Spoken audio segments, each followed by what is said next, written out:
ayimini sina kukola buli kimu era n'ekira kye nebaza pate nti bwe ntunulidde process eno eri feya era ntuse ku bano abasajja badde tebaseka ne bwe balabye waaka gwendeese envuddewo bonna bamwe ne bagamba tukwagaliza birungi dokka kati akakiiko bakaba kaŋŋamba kanjagaliza birungi ninze kati ate ku gulawundi eri 60% eyo nagikola dda wanze natandikirawo from day one era bannalubaga south ngenda kubakiikirira nga lodi kansala waabwe lubaga 3 n'oluzungu ndumanyise ekyogamanyizo onakola lubadde lwa byafaayo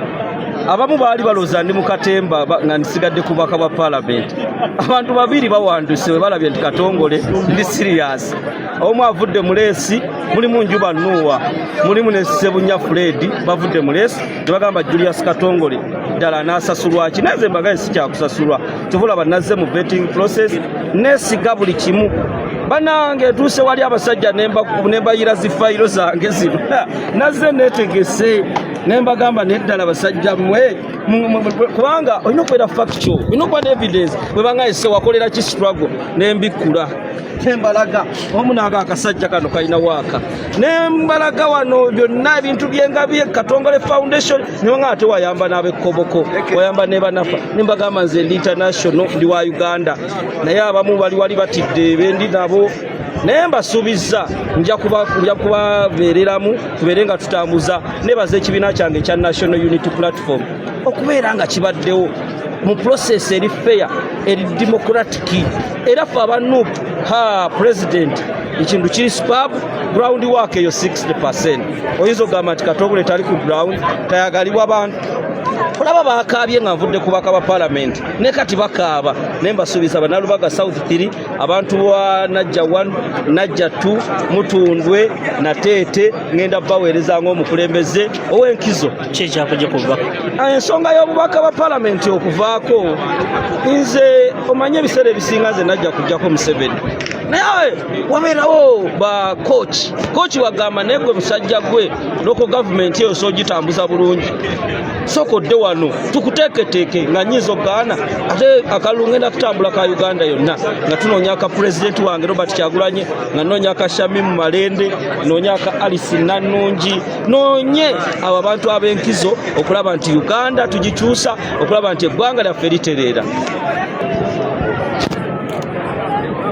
Amanya gange nze Kakoza Robert nange nzize ku vetting ndi ssentebe wa Lubaga South Constituency owa NUP ne nange Katonda yambonekera nenfuna ekifo kyensobola okwesimbako ekyowa Lord Councillor LC5 Lubaga 2 era empapula mazo era ebibuuzo bamaze obinso yawali okukosa ekibiina kyaffe kya mazima na bwenkanya in fact ene enkola ndowooza yentuufu teri mu kuyiwa musaayi nze nga ssentebe ndaba ebibiina biri nnyo nga byekuba eyo naye nenkola ebibuuzo wabikubuuza ate nga bya ddala bya kibiina era nzikiriza nti ebibuuzo byambuuziza bye bituufu era ndirwedde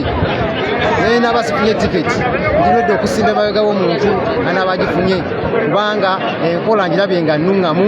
ya mazima na bwenkanya. Ekifo kye ndiko kiriko abantu 12 naye ekibiina kyagalako omuntu omu. Abantu mwenna nze nga ssentebe wa Lubaga South Constituency meeting zembadde ntuuze mbadde mbakubiza nti bane bw'otafuna tiketi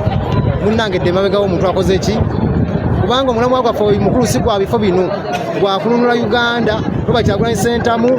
the president atule mu ntebe okubanga tusobola okukulembera kuba tosobola kukulembera wekka nga president si wuwo omulamu gwaffe omukulu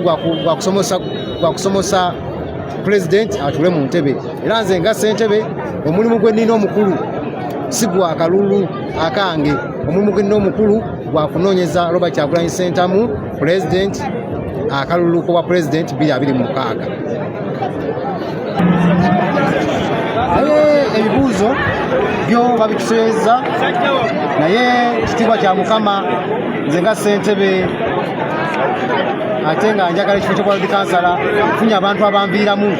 ne bagamba ssentebe tuwe ekibiina tetusigale nga tukola emirimu gy'ekibiina ate